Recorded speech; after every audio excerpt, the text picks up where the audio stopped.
dietitians, we were finding that patients were being readmitted often, and they were deconditioned and struggling to recover from their condition. So I brought a black belt project to Dr. Beckett.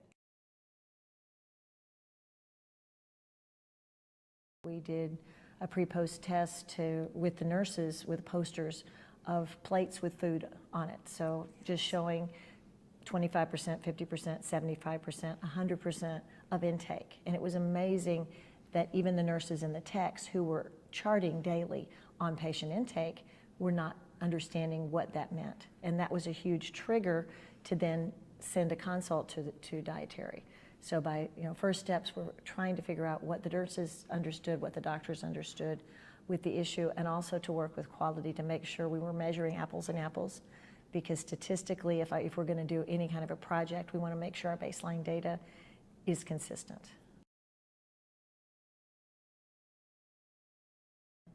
And in doing the Black Belt project, we were able, just by educating providers and the dietitians, put together this amazing physician reference card, which really helped them understand what malnutrition was, what the triggers were, what they needed to include in their documentation.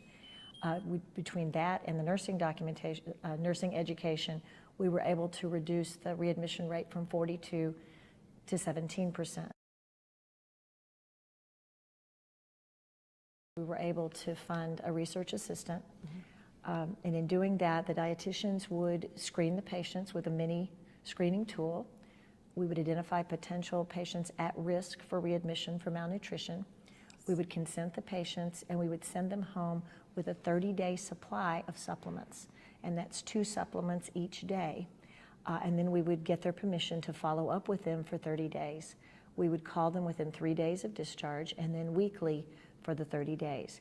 And in doing that, we were able to reinforce with them, what are they eating, what are they drinking, are they tolerating the supplements, what's going on, and we were able to refer them to their primary care providers if appropriate, and we were able to see that readmission rate drop to below 9%.